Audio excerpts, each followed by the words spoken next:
Oi, turma. Do livro As Mais Belas Parábolas de Todos os Tempos, Alexandre Rangel, volume 2.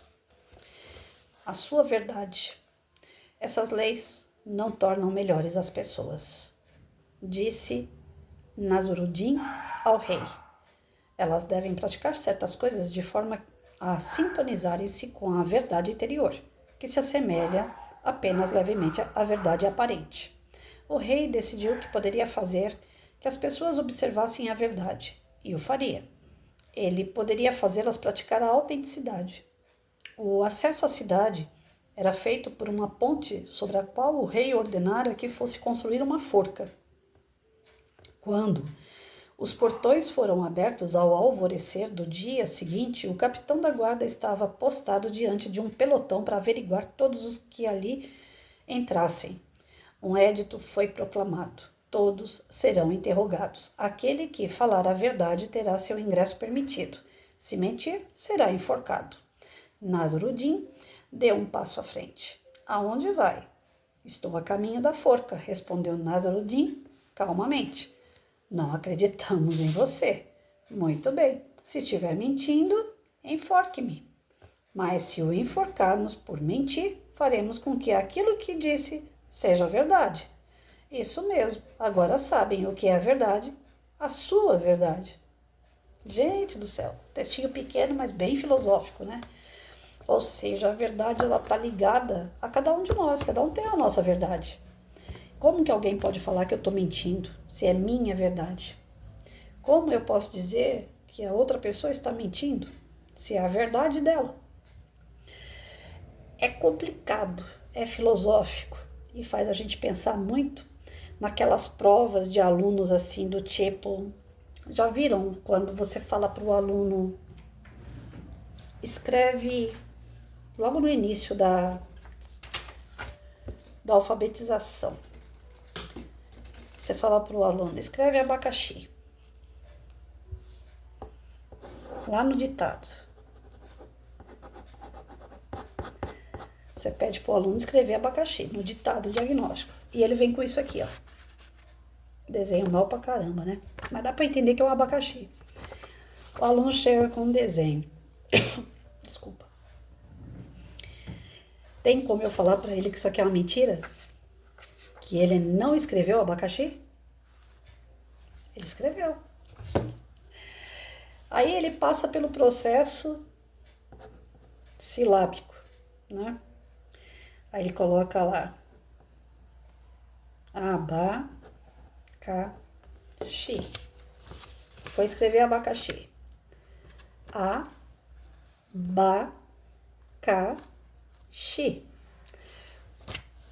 O aluno está me provando que ele sabe escrever abacaxi. É a verdade dele. É o ponto que ele está. Como é que eu chego nele e falo, está totalmente errado? Não posso. A minha verdade é outra. O que eu pedi é outra coisa. Eu pedi a palavra inteira, escrito abacaxi. Então, ele está seguindo um processo de desenvolvimento aqui. Ele começou com desenho, ele foi para a sílaba, foi para cada letra, que significa uma sílaba, né? E aí, se eu virar para ele falar que tanto o desenho como as letras estão erradas, eu corto o processo de aprendizado desse aluno. Cria um certo trauma, vamos dizer assim. E ele estagna. Então, eu não posso chegar num aluno e falar, minha verdade deve ser a sua, porque ele está num processo de alfabetização. E eu já me alfabetizei. Eu estou num nível diferente do meu aluno. Então, a minha verdade é uma, a verdade do meu aluno é outra. Isso serve em relação às convivências. Você pega um aluno que utiliza lápis para escrever. Aí eles estão sentados em grupo e você pega um outro que usa caneta. A professora fala, vocês já podem escrever a caneta. O que escreve a caneta vira para o que escreve a lápis e fala, a professora falou que pode escrever a caneta. O de lápis fala, mas eu só sei escrever a lápis. Ele está nesse processo. Se eu tirar ele daqui e forçar ele a entrar na caneta, ele trava. Ele não vai adiantar. Ele vai travar o passo. Então, cada um tem a sua verdade. E a gente tem que respeitar a verdade do outro. Patrícia, mas se eu ficar esperando que o meu aluno através do respeito que eu tenho à verdade dele, que ele se desenvolva, ele não vai se desenvolver nunca, ele vai se acomodar. Então, o que você tem que fazer? Incentivar, mas não chegar lá e falar, olha, quer saber de uma coisa? Você tá tirando barato da minha cara, menina. Você vem aqui, me desenha abacaxi, eu mandei você escrever. Não, ó, isso aqui, ó, tá errado. Volta lá e faz de novo. Se eu fizer isso aqui, adivinha o que vai acontecer com essa criança? A minha verdade passando por cima da verdade dela. O que chama isso? Desrespeito. Isso realmente pode traumatizar, não é brincadeira. Isso aqui pode travar a criança e ela não querer fazer mais nada. E assim são nos relacionamentos, né? Você vai lá e pede pro teu marido lavar uma louça. Mulher tem a sua verdade, o seu jeito de lavar louça. O marido tem outro jeito, né? Talvez a mãe não tenha ensinado ele, ou ele não tenha, né, necessidade de ter lavado louça a vida inteira. Quando casa, ele vai aprender a lavar louça. Ou ele aprendeu com a mãe dele de uma forma, na casa dele vai ver que tinha uma máquina para lavar louça. Aí chega no manual com a esposa, o cara fica meio perdido. Ele vai lavar do jeito dele. Aí chega a mulher e fala pro marido, você tá vendo isso aqui? Ah, tá tudo sujo, você não lavou direito, você não esfregou direito.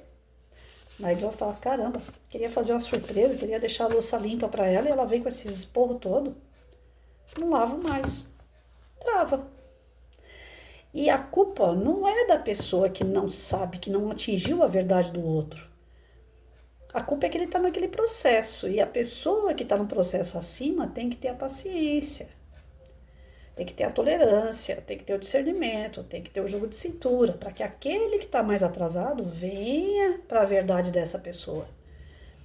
Então, esse jogo de cintura que geralmente a mulherada não tem em relação ao casamento. Nem com o filho, nem com o marido. Nós, mulheres, somos muito ativas, a gente pega as coisas assim muito rápido.